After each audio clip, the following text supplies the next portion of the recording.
Rev it up and welcome to Cars Yeah, show number 2271. Today I'm in my backyard at LeMay, America's Car Museum. We're going to be talking to their new curator about all the things she has planned and a whole lot more.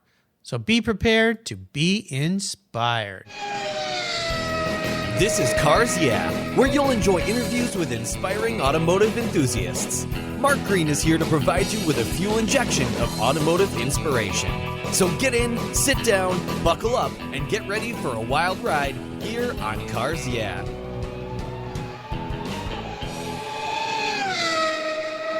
Hello, inspiring automotive enthusiasts, and welcome to Cars Yeah. Today I'm in my backyard. I'm over here in Tacoma, Washington, with a very special guest by the name of Pandora Paúl. Pandora, welcome to Cars Yeah. Do you have any gear, and are you ready to release the clutch? I am indeed, Mark. Appreciate that. We're going to have some fun here. So before I give you a proper introduction, what's one little thing that most people don't know about you, Pandora? Well, believe it or not, I rode horses a lot when I was a kid. It was Western, not English, and quarter horses, Appaloosas, Tennessee Walkers. But my main ride was a cocoa powder colored mule by the name of Molly. Molly the mule. Molly the mule. Mules are so cool. I've never been around horses or mules, but I just look at them and they just look like characters. Is that a good way to describe them? Yes, that's an excellent way to describe them. They teach you a lot, and they teach you what not to do. Okay. Very cool. Well, you know what's interesting is you grew up in Southern California, San Diego area, just like me. And when I think of me growing up on the beach, there weren't many horses, although I did have friends who had horses that stabled and we'd ride on the beach. And in our pre-show chat, we talked about the fact that you used to go down and ride horses on the beach. So that's cool. Yeah, it's a lovely experience to ride a horse on the beach, except for, sometimes the horses really like the water. They like it a lot. They like it so much that they like to roll in it. Oh, yeah. Yeah. I've seen that happen. Yeah, you got to be kind of ready for what they want to do. Yes. Cool. Well, mules are neat. I have an aunt and her late husband now, but they had mules and raised mules. And I remember as a little kid, they were in Texas, so I rarely got to visit them, but getting to visit them and seeing the mules and just, I love the sound they make. They just, they just have a noise that, is fun.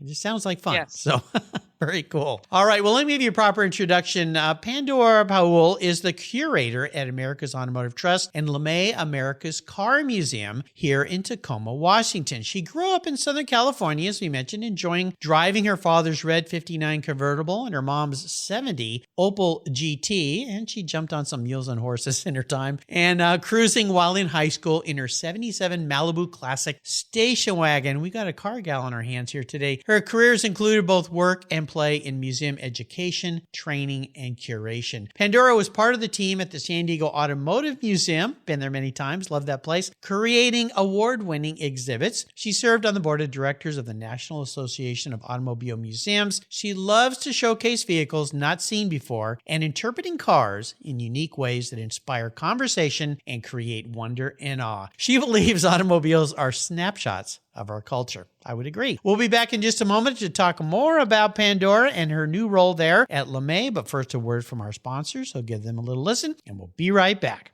Years ago, when it was time to renew my collector car insurance policy, my carrier's rates went up. Way up, but my usage was the same and I never made a claim. I didn't even have a ticket. So what's with that? So I turned to American Collectors Insurance. Has your collector car insurance recently raised your rates for no good reason? Tired of paying an annual membership fee? Then it's time to look around and call American Collectors Insurance. I shopped around, I asked friends for recommendations, and found a winner that I can trust. And boy, I'm glad I did. I saved hundreds of dollars every year and slept better at night knowing my baby was properly insured. American Collectors Insurance have been protecting vehicles since 1976. They provided me with an agreed value insurance policy backed by their history of taking great care of their clients. What could be better than that? So give them a call and ask for a quote today. 866-ACI-YEAH. That's 866-224-9324. And protect the ones you love like I did with American Collectors Insurance. Classic car insurance designed by collectors for collectors. For several years now, you've heard me talk about Linkage Magazine. I've been a subscriber since the start. Their talented and creative team brings you a spectacular publication and website that shares the automotive passion from a worldwide perspective. Linkage is about driving, restoring, collecting, and first-hand experience at collector car auctions and more. They bring you real-world values plus rational, experienced opinions on the current markets. They cover the automotive world and the people who share our passions. And Linkage Magazine has grown, mailing you 6 issues annually. Join me on this journey with Linkage. They're geared for the automotive life. You can subscribe at linkagemag.com.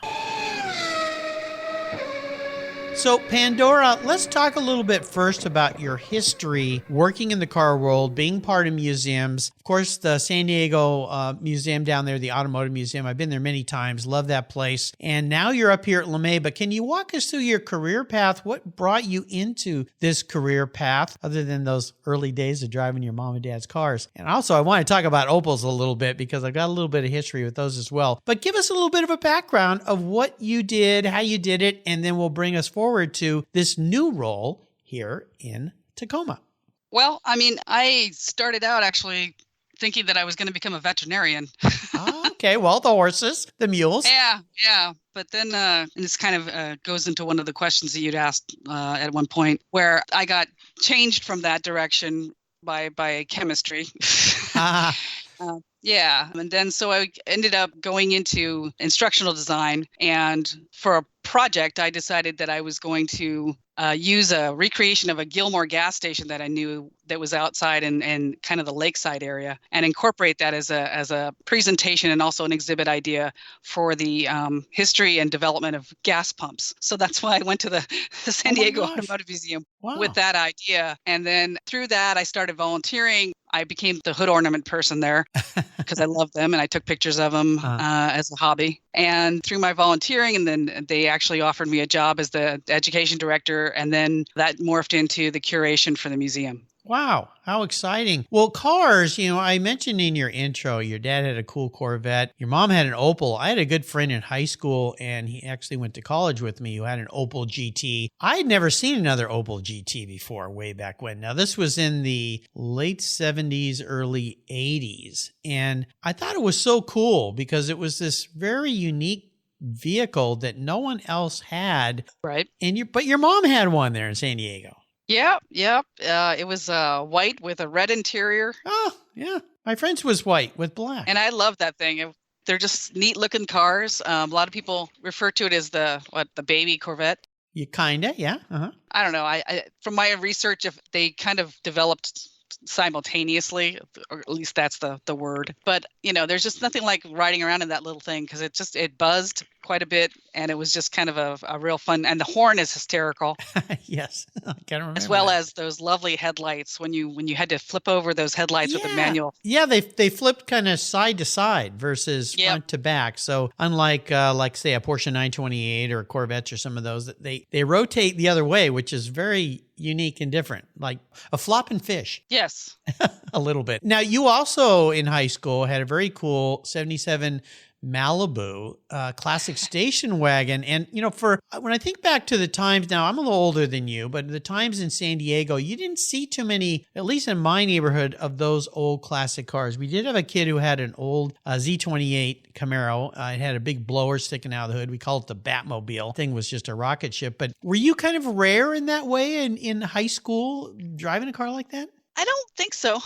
My best friend, a guy by the name of Steve Usselman, he had a Chevy station wagon, the 73, with those great clamshell back door thing. Oh, that's right, yeah. That thing I thought was the best thing. And he and I would cruise around together, driving around these two big, gigantic station wagons back roads.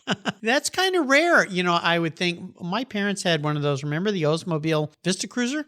Yes, with the glass. With the glass on the top. They had a first generation and then got a second generation. So late 60s and then into the 70s. And my first car was a 67 Chevy Nova. So, cool. Which was, at the time, I thought it was not cool. I wanted a Porsche, but that wasn't in the budget. I ended up with my poor man's Porsche a year later, my Carmagia, but that's about as close as I got to a Porsche back when I was in high school. The paper route and the car washing didn't quite bring a Porsche into the garage, but it was a lot of fun. So let's talk about this new role at LeMay, because I was fortunate enough to meet you a few weeks ago. I was invited to be an MC to introduce the new Porsche exhibit, and my regular listeners know that my beloved Orange Crush was there, a car I had for 13, 14 years, and the new owner lives locally here, so he's loaned the car to you guys. The involvement with LeMay, what brought you here to the Pacific Northwest? Because it wasn't our sunshine, although the sun just came out, so I did that just for you today. But it looks like there's some gray clouds on the horizon. What brought you up here to the Pacific Northwest? And tell us a little bit about your excitement of working at LeMay. Yeah, I came up here quite a bit because I had a friend of mine that actually relocated up here with her family, and she kept telling me how great it was up here, and I started looking around at other opportunities, and thought I'd apply up here because my friend was up here, and she kept lobbying for me to come up here, and Yeah. and then ended up getting the job here at LeMay, and I was super excited, and I still am. It's just like a candy store around here. So it's just amazing, and I'm so excited because of the fact that I'm responsible for trying to conceptualize ideas and kind of get new ideas out there. Also presenting the amazing collection that was put together by Harold LeMay, and helping the cars kind of breathe a little bit more. I'm trying to get some more space figured out, or at least kind of exhibiting things in a little bit more of a unique way, so that the cars kind of introduce themselves to the visitors. I like that. For people that have not been to LeMay, very interesting museum, multi-floored layer. It's a little bit like dare I say, a parking garage, but not really. But the way it's set up is you go down these ramps and there's all these cars lined up. And there's a lot of cars in there, but you're right. Sometimes it feels like they're a little bit too close together and they need to breathe a little bit. So I'll be very interested to see how you do this with the space configurations and restraints and things you have. But that top floor where they have the current Porsche exhibit is typically more open. It rotates. There's different cars and things up there. So your role primarily is exactly what? What is your job there now? Oh, well, there's a lot of you wear a lot of within hats. the role. Yeah. Yeah. There's the whole creative aspect of figuring out an exhibit that would be interesting to different parts of society, and then making those connections and making those networks so that we can find the vehicles that might be interesting to bring in to kind of explain an era or an area of car culture. Kind of my interpretation too is to make the museum a little bit more of a cultural hub for our local communities, as well as the national appreciation for the automotive culture and history and heritage. So I'm hoping to make those collaborations with maybe local museums, local organizations, local car communities, and trying to highlight them a little bit more. I think one of the things you're going to find, and I found this when I moved here. When I moved up here, I was a little worried because coming from Southern California, car cultural center, I came up here thinking, does anybody have cars up here? And I moved up here in the winter, and it can be a little gray and rainy, and a lot of collectors don't bring their cars out in the winter in the rain. And so for several months, I was kind of depressed because it was like, where are all the cars? And then I started meeting people, and I realized there's a massive car culture up here. Yep. Lots of people with incredible collections of cars, from just a few to hundreds. And all of a sudden, I got a big smile on my face and went, okay, this is going to be kind of fun. So let's talk a little bit more about your goals and plans in the way of what I like to call driving inspirations. Either people in your life that have been influential, mentors, people that have helped you build what you've become in the museum world. Is there somebody like that in your past? Well, I think you get inspirations from a lot of different sources. And, the very first one would be my mother with her Opel GT. Of course, yeah.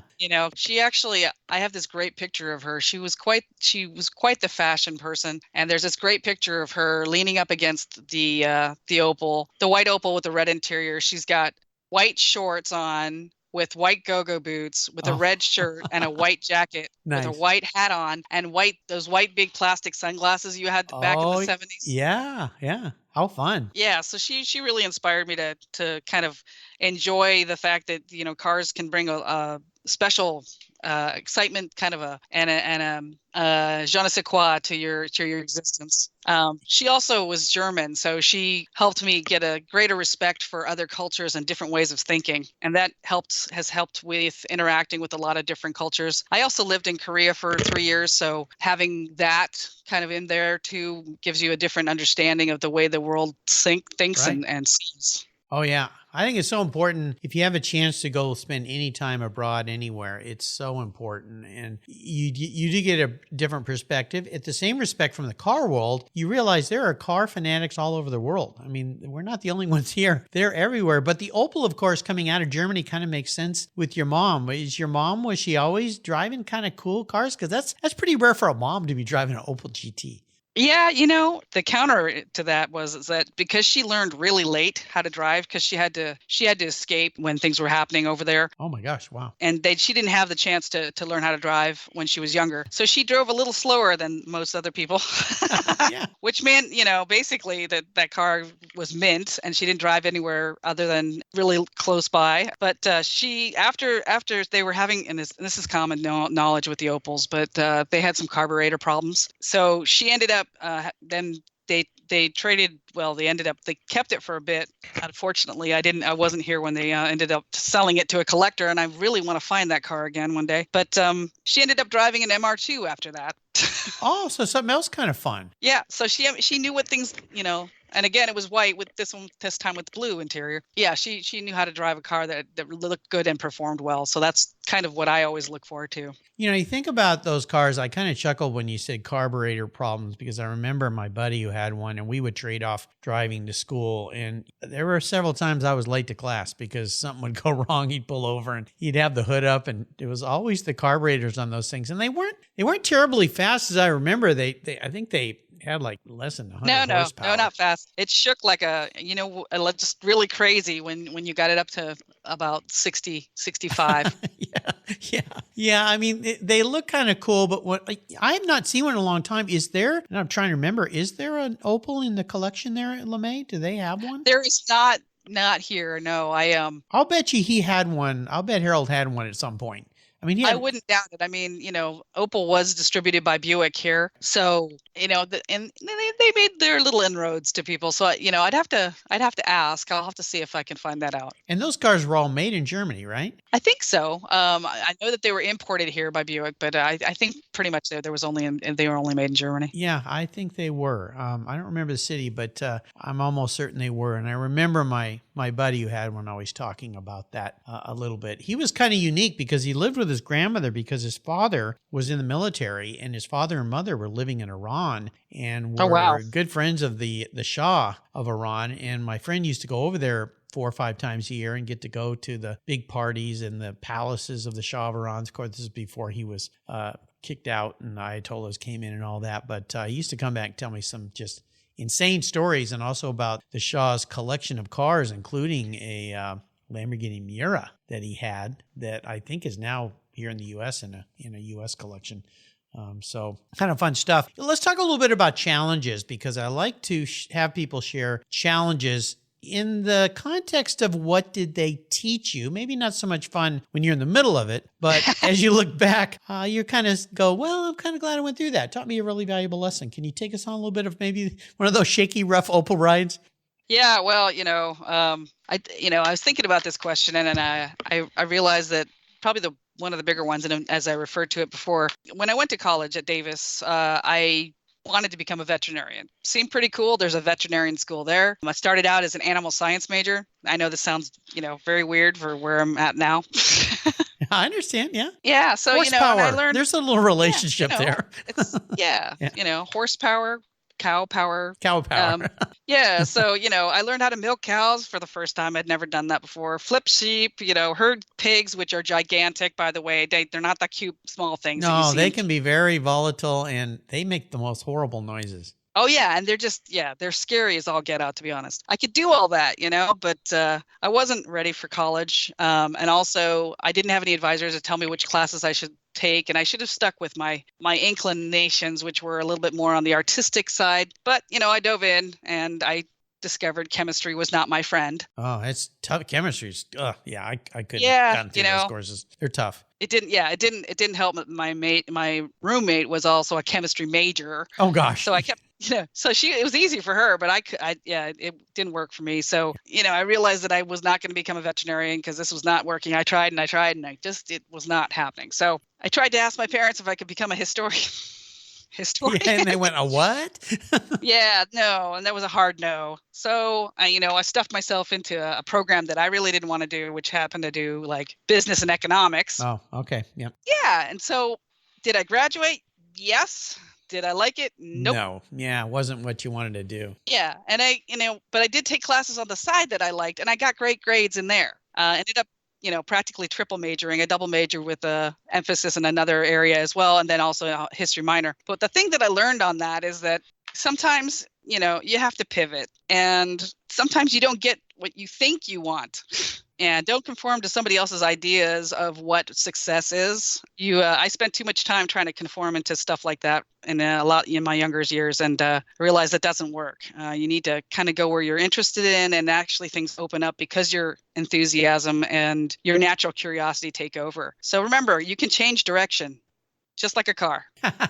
It's great advice. There's a roadblock. You don't necessarily need to go through it. And sometimes that's a bad thing because there's a broken bridge behind that, and you're going to go down, plummeting down. So change, adjust, go in a different direction. It's okay. Success is not linear.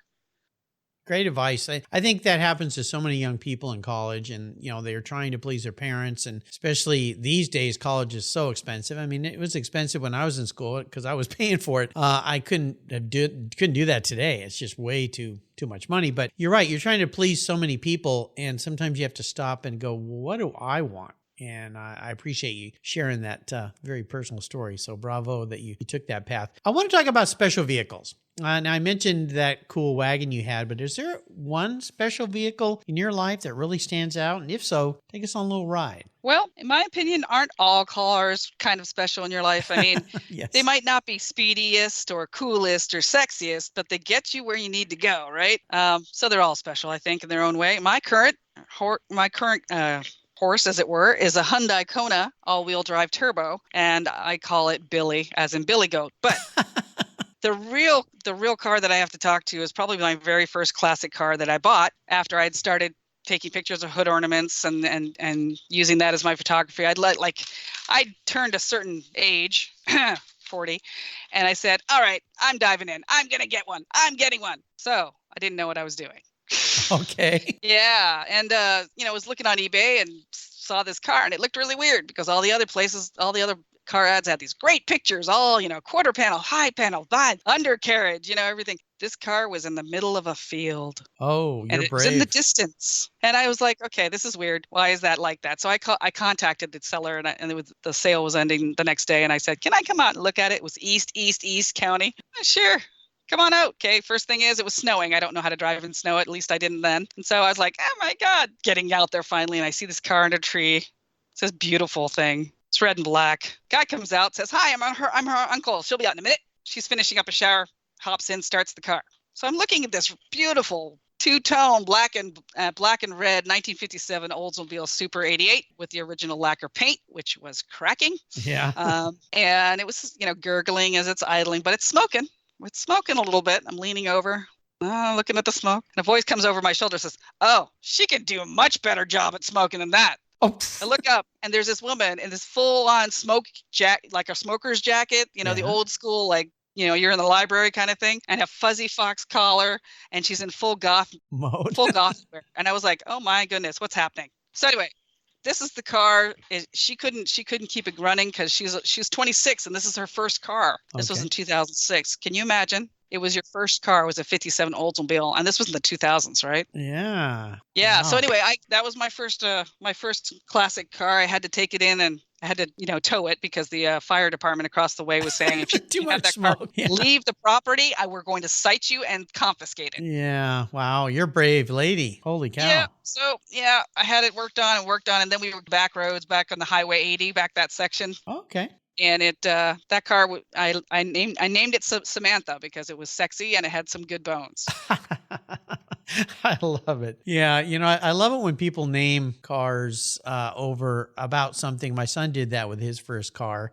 He named it Nancy, and I said, "Why Nancy?" And he said, "Because every Nancy I have known has been a pain in the butt, and this car was kind of a pain in the butt because he had to learn how to drive I forced both my kids to have stick shifts for their first cars, and he didn't really want that, but he was the only kid in school besides my daughter that had a stick shift car. So wow. Yeah. So I think in hindsight they were happy I did that, but at the time they weren't that thrilled. But I had ulterior motive. I didn't want them focusing on their phones and other things. When you drive a stick shift, you got to pay attention to what you're doing all the time, especially around here where there's hills and things like that. So Samantha, the Oldsmobile 88. I love it. What a fun story. How long did you have that car?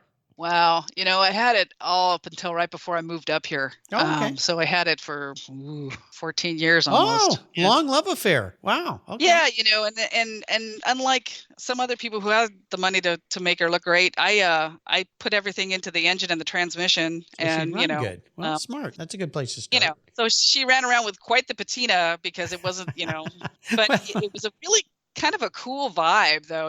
I'd had people running out in the middle of the street asking me to sell them the car because they just thought it was amazing because it showed some life. It wasn't super rusty or anything. I mean, the paint had held up weirdly enough. But since this was lacquer and stuff, it did have cracks in it. It had this crazy, crazed look. But it was a beautiful car. My dog loved that car. My dog was a long-haired German Shepherd, about 100 pounds, and he was red and black too. So they matched. And he just thought that was the best cruiser to hang out on and just check out the world with. I always loved on those cars a couple things. Was yours a convertible or a hardtop? Mine was a hardtop. Okay. I love the way the hardtop swooped down and the way that little quarter window on some of those was a little different. And I love that line that came off the lower rear fender over the rear tire and then jutted up to the top of the door frame. It just... it just had that kind of a cool, different vibe to it when you think about all the cars that were pretty unique in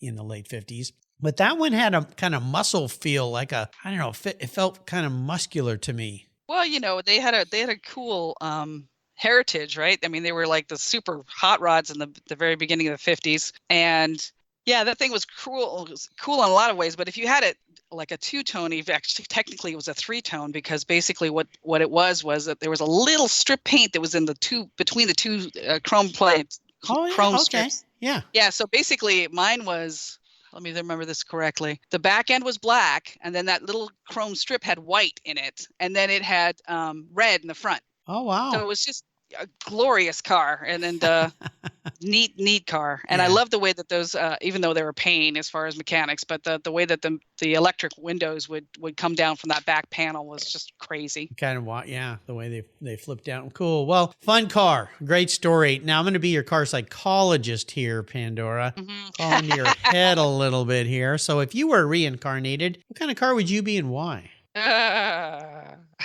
There's so many answers to that question, isn't there? Well, depends on the person. Well, this is funny because I saw this car and I, for some reason, it just screamed that it was me. I used to go to this Cuban restaurant. My family went to it for years, decades even. And I would always be going out there and getting food and coming back. But in that neighborhood, I saw this car and I'm just like, I was captured by it. And you wait for it because I'll try and explain it and I'll try and give it the credit it needs. It had these angular, triangular, flared nostrils of a split grill. It had a surf rack that was gripping the top like a gremlin on the plane wing, hanging on for dear life, like the gremlin from Twilight Zone that William Shatner was in. Had a California rake stamp, made it look like it was Judgment on wheels. Okay. Yeah. It was a faded dark gunmetal gray, and it just had this dystopian vision of being a 1970s Super Bee. Wow. Yeah. Wow. Quite a description there. Yep. I mean, it's not everybody's choice. Was it a car that was running or just kind of parked there at this restaurant, or? No, it was actually in the neighborhood of the restaurant, and it was a guy who owned it. I actually went to find him and talk to him about it. He loved that car. Yeah, why that would be me is it's unusual. It's somewhat polarizing. Looks tough and has muscle. Is it perfect? Nope. And looks like it's gone through Armageddon and survived. So, but you'll notice it when it's going down the road, and either, one or two things are going to happen. You're going to think, that's really cool. Or you're going to think, what's wrong with that owner? Why don't they restore it? Get out of the way. Now those cars had two little scoops on the front, on the hood, didn't they? Yep. Yeah, they had kind of Mad Max-ish a little bit. Yep, exactly. Yeah. It would make people just kind of go, what? Huh? But you notice it, right? It makes you think. Yeah, I think it's cool. I mentioned in your introduction your passion for exposing cars to people, creating wonder and awe. Is that how you perceive your role in what you're doing in auto museums as helping others, giving back, exposing them to cultures and times that perhaps they'd never been exposed to? For sure. Kind of getting people into understanding where these cars came from, what the thought process was, what the life was like, because they really do draw you back to that, especially if you get to drive in a car that's, got the right kind of tires on it, has got the original engine in it. You have all the sounds and the smells and the feelings of a car back then. Mm-hmm. But yeah, I like to try and have people, if possible, kind of immerse themselves in a totally different world, if possible, so that they step in and they're just kind of captured by what they're seeing. Well, cars are, they become so vanilla in many ways. Mm-hmm. You look at the roads these days and compared to 50s, 60s, even 70s, where things look different. You could tell a car by its headlights or its grill or its bumpers. And now it's like SUV land or pickup truck land. Everything seems to be the same, and they just kind of blend all together. And that's why when something old and unique shows up, we get all excited, those of us who love cars. Like, look at that. That's pretty cool. Exactly. So I appreciate the fact that you're doing that, continuing to keep that spirit alive. How about a great book you'd like to share with us?